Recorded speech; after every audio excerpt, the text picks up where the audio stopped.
Hello guys, स्वागत है आपका हमारे YouTube channel the UPSC things में। आज का हमारा टॉपिक है यूनियन पब्लिक सर्विस कमीशन, संघ लोक सेवा आयोग। तो चलिए शुरू करते हैं आज का हमारा टॉपिक यूपीएससी। इस वीडियो के पीडीएफ नोट्स आपको वीडियो के डिस्क्रिप्शन में मिल जाएंगे, तो आप वहां से डाउनलोड कर सकते हैं। सबसे पहले हम देखेंगे इंट्रोडक्शन।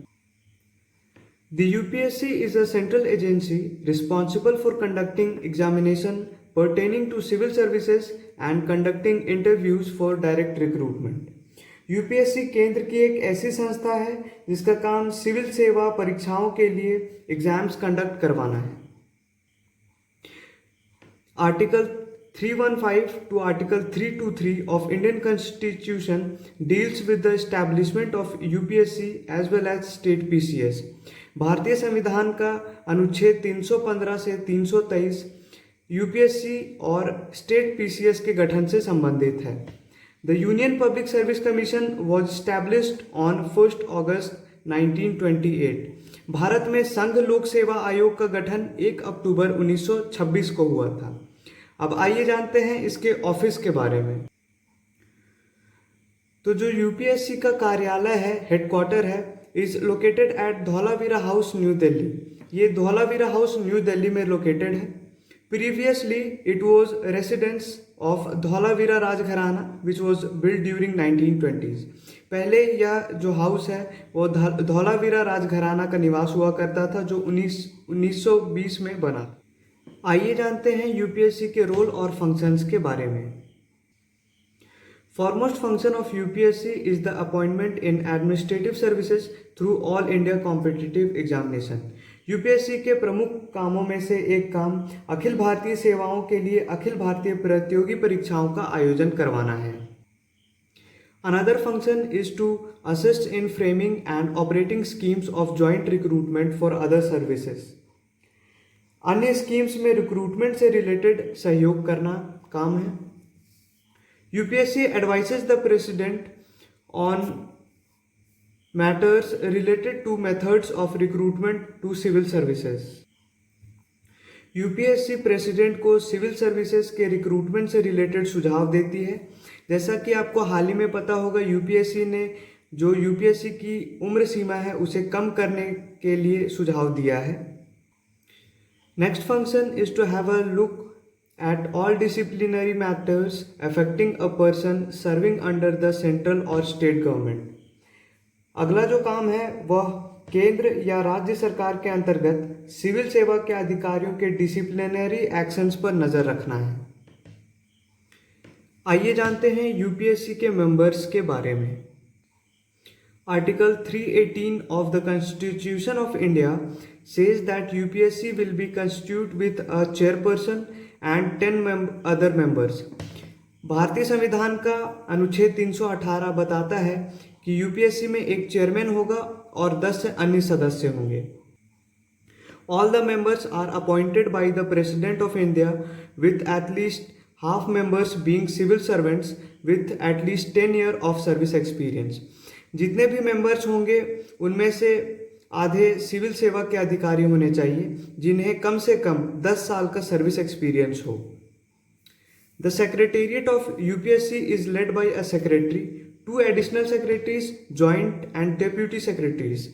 जो यूपीएससी का सेक्रेटेरिएट है उसमें एक सेक्रेटरी होगा, 2 एडिशनल सेक्रेटरीज होंगे, जॉइंट और डेप्यूटी सेक्रेटरीज भी होंगे।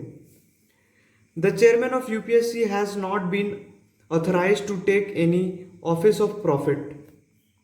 जो यूपीएससी का चेयरमैन है वह किसी भी लाभ के पद पर नहीं होना चाहिए। Every member can hold office for 6 years और 65 years of his age which ever is earlier. UPSC के सदस्यों का कार्यकाल 6 वर्ष या 65 वर्ष की आयु पूरी होने तक है, जो भी पहले हो।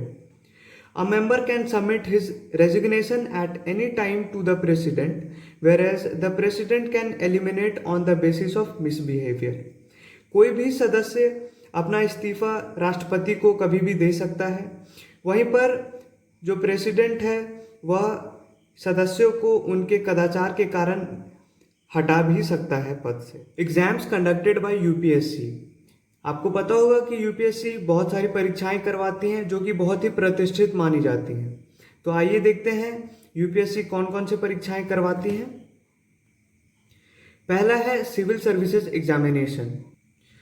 सिविल सर्विसेज एग्जामिनेशन सेवा क्षेत्र के लिए सबसे बड़ी एग्जामिनेशन मानी जाती है जिसके माध्यम से आईएएस, आईपीएस और अन्य सेवाओं के लिए भर्ती होती है।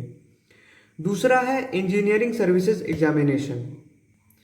यह परीक्षा इंजीनियरिंग बैकग्राउंड के छात्रों के लिए है जिसके अंतर्गत 4 श्रेणियों में भर्ती होती है। पहला है सिविल इंजीनियरिंग, दूसरा मैकेनिकल, तीसरा इलेक्ट्रिक और चौथा इलेक्ट्रॉनिक्स एंड कम्युनिकेशन इंजीनियरिंग के अनुसार।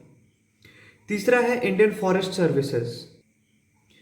आपको जानकर खुशी होगी कि भारत विश्व में पहले ऐसे देशों में से है जिसने अपने वनों का वैज्ञानिक ढंग से प्रबंधन शुरू किया है। संघ लोक सेवा आयोग यूपीएससी प्रतिवर्ष वन संसाधनों की रक्षा और संरक्षण के लिए भारतीय वन सेवा के अधिकारियों की भर्ती करती है और भारतीय वन सेवा की परीक्षा का आयोजन भी करती है। चौथा है defence and medical services. Defence और मेडिकल सर्विसेज के लिए UPSC CDS combined defence services examination का आयोजन करती है और मेडिकल सर्विसेज के लिए मेडिकल सर्विसेज एग्जामिनेशन का आयोजन करती है। It also conducts economic services and statistical services for the government. संघ लोक सेवा आयोग भारतीय अर्थ एवं सांख्यिकी सेवा के माध्यम से आईएएस, भारतीय सांख्यिकी सेवा और भारतीय अर्थ सेवा के अधिकारियों की नियुक्ति करती है। इन अधिकारियों को केंद्र एवं राज्य के विभिन्न भागों में प्रतिनियुक्त किया जाता है। इसके साथ ही इनकी सेवाएं योजना आयोग, राज्य के विभिन्न मंडलों एवं निकायों में भी ली जाती है। तो यही था आज का हमारा टॉपिक यूपीएससी। आई होप आपको टॉपिक पसंद आया हो, वीडियो पसंद आया हो। अगर वीडियो पसंद आया हो तो वीडियो को लाइक करें, चैनल को सब्सक्राइब करें और दोस्तों के साथ शेयर भी करें। तो मिलते हैं आपसे अगली वीडियो में, तब तक के लिए bye bye, take care and peace out. Thank you.